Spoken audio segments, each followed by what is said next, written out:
నమస్తే. ప్రస్తుతం మనం రవీంద్ర భారతిలో ఉన్నాం. నా వెనుక బాలసుబ్రహ్మణ్యం కాంస్య విగ్రహం ఉంది. ఈరోజు ఓపెనింగ్ ఉంది. ఈ యొక్క కార్యక్రమానికి ముఖ్యమంత్రి రేవంత్ రెడ్డి, వెంకయ్య నాయుడు, మాజీ ఉపరాష్ట్రపతి వెంకయ్య నాయుడు ప్రధానంగా హాజరవుతున్నారు.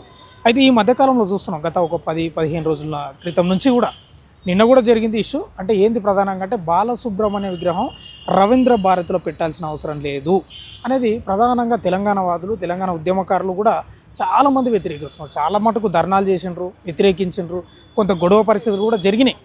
అంటే ప్రధానంగా ఏంది కారణం అంటే, బాలసుబ్రహ్మణ్యం ఆంధ్ర వ్యక్తి. తెలంగాణ ఏర్పడిన తర్వాత కూడా ఇక్కడ రవీంద్ర భారతిలో తెలంగాణ బిడ్డది పెట్టకుండా ఆంధ్ర వాళ్ళది ఎందుకు పెట్టాల్సిన అవసరం ఏముందని వాళ్ళు వాదిస్తున్న పరిస్థితి కనిపిస్తాం.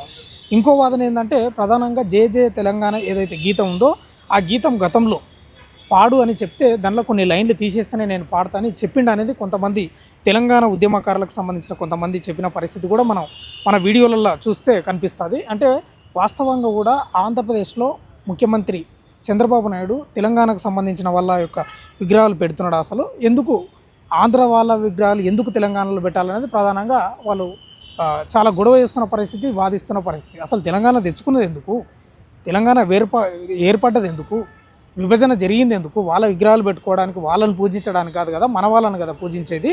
100% మన వాళ్ళకు సంబంధించిన వాళ్ళు ఉండాలి.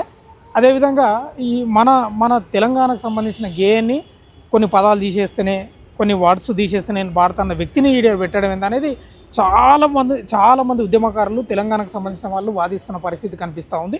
అంటే ఓ రకంగా ఉద్రిక్త వాతావరణ పరిస్థితి ఏర్పడే అవకాశం ఉన్న నేపథ్యంలో ఇక్కడ పోలీసులు కూడా చాలా బందోబస్తు, కట్టుదిట్టమైన భద్రత ఏర్పాట్లు చేసిండ్రు. కొన్ని వందల మంది పోలీసులు కూడా భద్రతా వలయంలో ఈరోజు ఓపెనింగ్ కార్యక్రమానికి అయితే రాష్ట్ర ప్రభుత్వం లేకపోతే ఇక్కడ ఉన్న సంబంధించిన నిర్వాహకులు ఏర్పాట్లు చేస్తున్న పరిస్థితి కనిపిస్తూ ఉంది. అంటే పూర్తి స్థాయిలో ఏంది దీని పరిస్థితి అంటే, ఈయన ఆంధ్ర వ్యక్తి కాబట్టి 100% ఈయనది ఇక్కడ విగ్రహాన్ని ఏర్పాటు చేయాల్సిన అవసరమే లేదు. 100% తెలంగాణ బిడ్డలవి. తెలంగాణ కోసం ఎంతోమంది చాలామంది పాటలు పాడిండ్రు. తెలంగాణ గాంధర్వులు కూడా ఉన్నారు. ఈయన ఒక్కడే ఏం లేడు. అద్భుతమైన పాటలు పాడిన వాళ్ళు తెలంగాణలో కూడా ఉన్నారు. ఎంతోమంది తెలంగాణ బిడ్డలు ఉన్నాయి.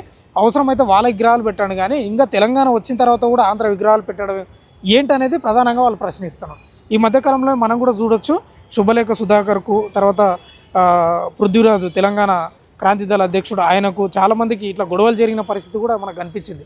ఒకసారి మనం ఇక్కడ ఉన్నారు, చాలామంది భద్రతా వలయంలో ఉంది. మొత్తం ఇక్కడ కట్టుదిట్టమైన భద్రతా వలయం ఏర్పాటు చేసిన పరిస్థితి కనిపిస్తూ ఉంది. మనం చూసుకోవచ్చు, మొత్తం చెక్ చేసి పంపిస్తున్నారు పోలీసులు కూడా అంతా. అంటే ప్రెస్ వాళ్ళని కానీ లేకపోతే ఇంకా రాజకీయ ప్రముఖులకు సంబంధించిన వాళ్ళ డాటా అంతా తీసుకొని కూడా లోపలికి పంపిస్తున్న పరిస్థితి కనిపిస్తుంది. అంత ఈజీగా అయితే లోపలికి రానిచ్చే పరిస్థితి అయితే లేదు ఇక్కడ.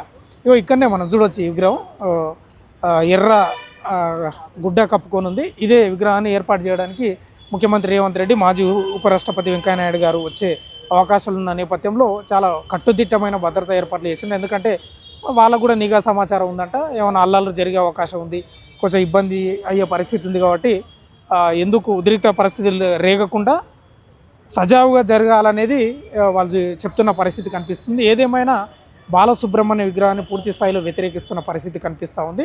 మరి చూడాలి ఏం జరుగుతుందో చూద్దాం.